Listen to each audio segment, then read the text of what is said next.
Hello tout le monde et bienvenue dans ce nouveau tirage de cartes. Aujourd'hui, on est avec les divinescences de mon amie Mélanie. Juste un petit détail, il fait froid, c'est l'hiver, j'ai remis des pulls. Donc j'espère que vous aussi, ce mercredi, vous avez remis des pulls, que vous êtes bien au chaud chez vous. On lit de suite ces petites cartes. Alors... allez, c'est parti, à vous de jouer. Donc carte 1, carte 2 et carte 3. Et c'est parti, on se lance dans la lecture d'aujourd'hui de la carte numéro 1.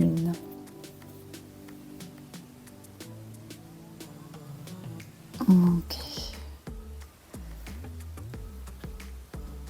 Alors, comme d'habitude, on ne tient pas compte en fait de ce qui est noté ici. Et ici, bien que le livre de Mélanie, comme tous les oracles, est très très bien fait, avec un superbe livret. Donc du coup, si vous souhaitez vous procurer ce jeu, le livret est très très bien fait et donne de très très bons conseils. Donc aujourd'hui, on va lire tout simplement et essayer de capter ce que veulent me dire les cartes et les messages qu'ils m'envoient pour les personnes qui ont tiré la carte numéro 1. Alors,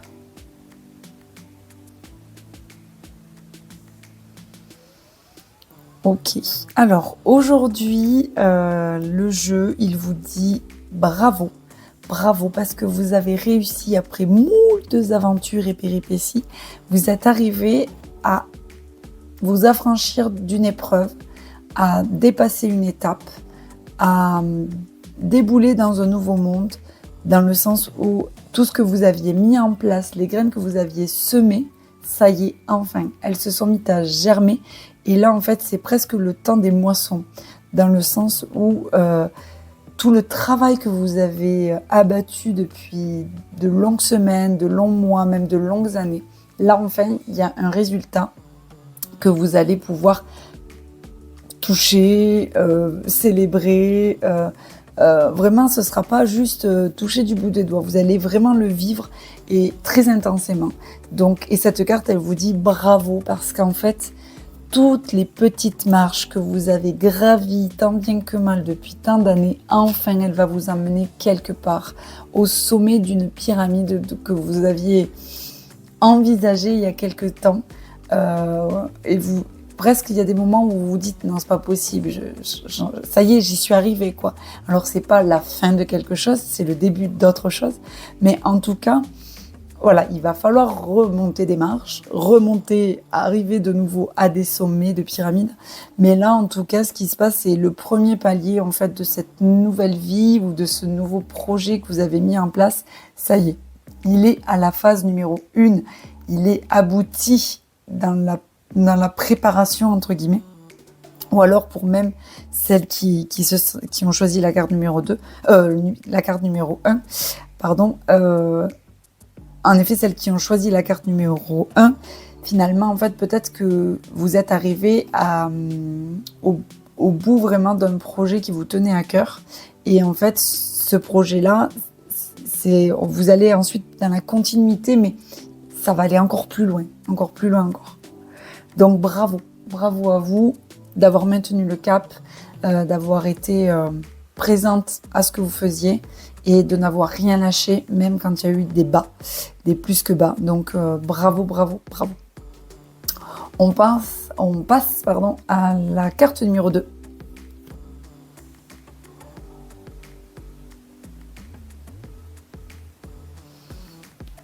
Elle est trop belle, j'adore. Ok, qu'est-ce qu'elle me dit, cette carte ? Ok, là, il y a celles qui ont choisi la carte numéro 2. Il y a une espèce de volupté qui s'échappe de vous, de sensualité. Bon, certes, la carte est très très jolie, mais... vraiment, c'est plus que de la sensualité, de la volupté dans votre façon d'être.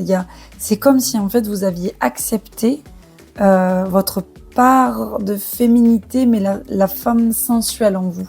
c'est comme si vous étiez en chemin ou que vous aviez, pareil que la numéro 1, accédé à cette partie de vous que vous aviez tant mis de côté ou tant eu peur d'accepter. Donc du coup, il y a vraiment ce côté, il n'y a rien de sexuel en soi, c'est toute cette volupté, cette sensualité dans le mouvement, dans la façon de penser, dans le fait peut-être même de séduire ou de parler, etc. Donc du coup, c'est vraiment chouette de voir que vous êtes dans l'acceptation d'une part de vous-même, et ça c'est trop beau. Donc bravo aussi à celles qui ont tiré la carte numéro 2. C'est vraiment chouette. Ouais, vraiment RAS par rapport à cette nouvelle lecture de cartes. Et on va arriver de suite à la numéro 3. Mais c'est un truc de fou. À chaque fois que je sors à chaque fois que je joue avec ce jeu, j'ai l'impression qu'il y a toujours le cèdre de l'Atlas dessus. Il y a toujours cette carte. Et pourtant, je vous jure, je les mélange et les mélange et les mélange et les mélange. C'est un truc de fou. Je pense que le jeu, il veut me parler. Peut-être qu'il s'adresse à moi. Je vais essayer d'avoir une lecture pour tout le monde.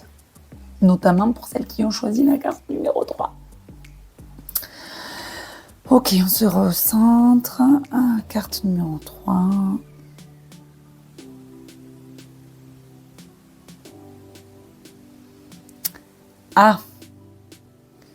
Ok.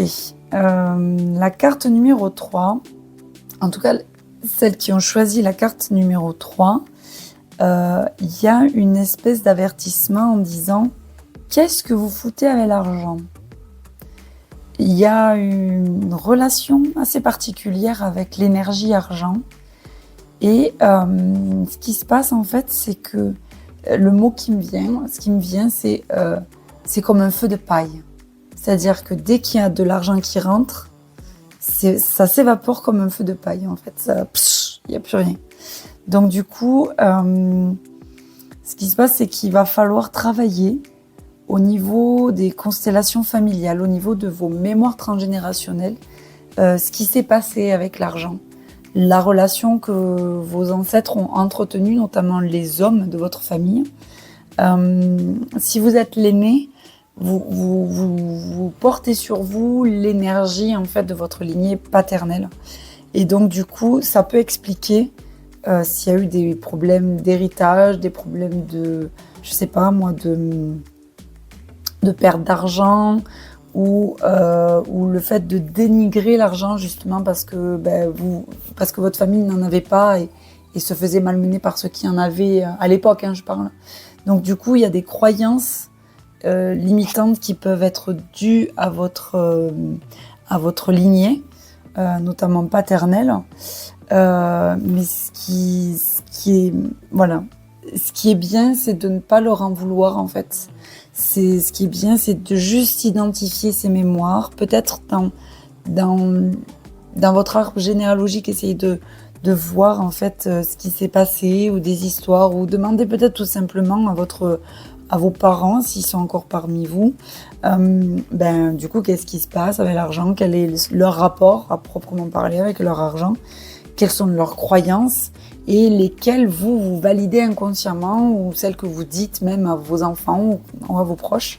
Et du coup, ce serait intéressant de voir si ça se ressemble beaucoup avec celles que croient vos parents, notamment votre père, ou alors si vraiment c'est complètement à l'inverse.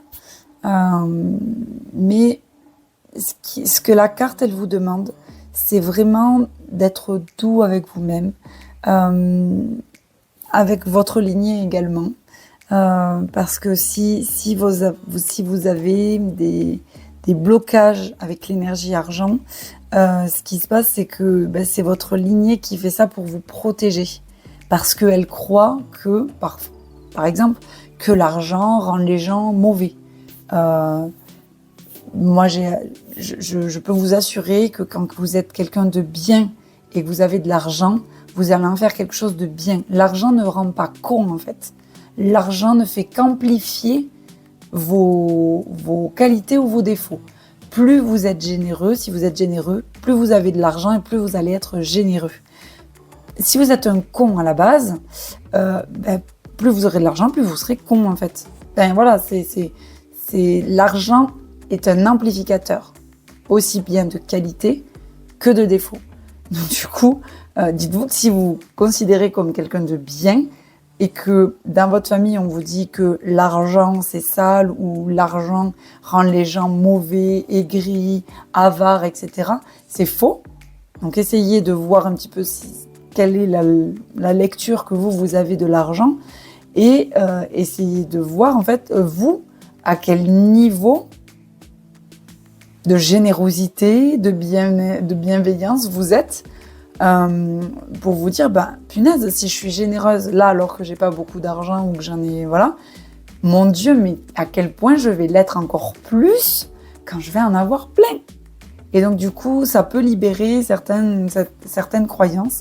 Après, vous pouvez faire des constellations familiales ou faire des libérations émotionnelles pour justement ou des déconstructions en fait de vos blocages, etc. pour essayer de voir un petit peu d'où ça vient, éclairer, aller rassurer, guérir et libérer en fait tout ça pour que vous puissiez être libre avec cette énergie argent et notamment faire la paix avec tous ces hommes de votre lignée qui ont cru bien faire en vous coupant de cette énergie. Voilà. Après, quoi d'autre ? Il y a beaucoup d'amour, beaucoup d'amour. L'énergie argent, c'est une énergie comme l'amour, la haine, la tristesse. Enfin, il y a vraiment, il faut essayer de relativiser ça. Et donc du coup, l'amour, ça vous permettra vraiment d'être empathique avec les gens qui ont eu un souci dans votre lignée, dans votre famille, même vos parents, qui ont eu des soucis de relationnel avec l'argent, qui a peut-être dénigré les gens qui avaient de l'argent. Moi, par exemple, mon père m'a toujours dit sois indépendante, gagne plein d'argent et en même temps ne sois pas un patron. Donc à un moment donné, moi je me retrouve devant un paradoxe en fait où je ne peux pas gagner de l'argent en tant qu'indépendante parce que en tant qu'indépendante, je suis affiliée à un patron, donc je suis con. Et en même temps, je ne peux pas me gagner de l'argent si je suis un patron. Parce que ça ferait de moi quelqu'un d'encore plus con. Donc il y a plein de choses comme ça qui fait que ça nous bloque énergétiquement. Si on l'a identifié, on peut le guérir, on peut aller voir un petit peu.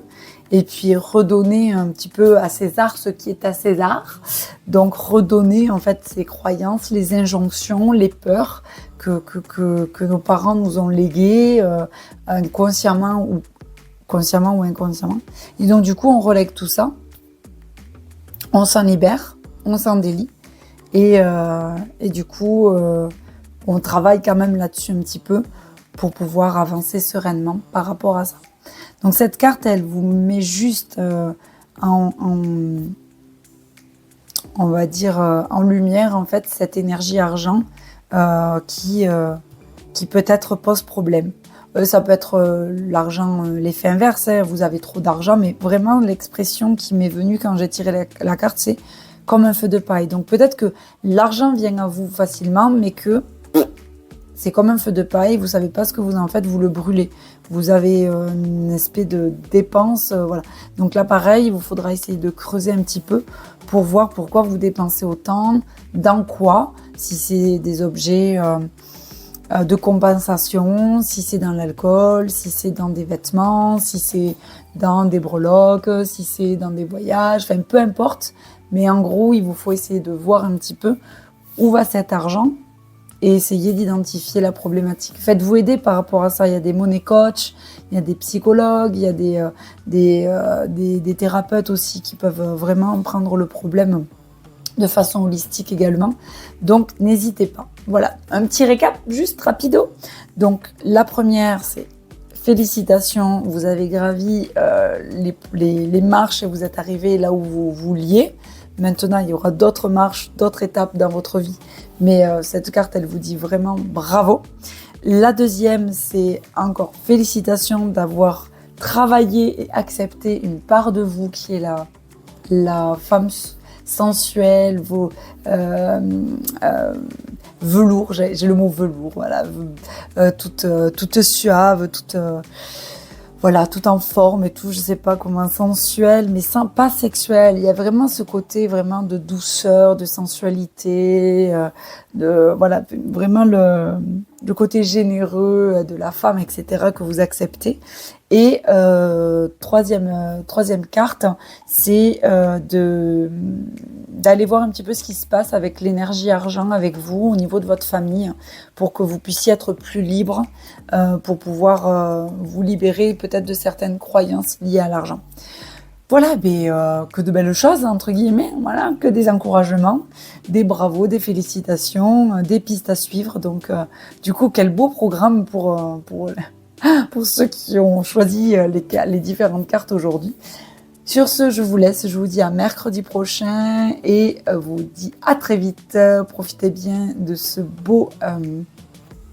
bel hiver et je vous dis profitez de la vie, profitez de l'instant, profitez du soleil, du froid, de la nature, tout ce que vous voulez. Je vous dis très très vite. Belle journée à vous.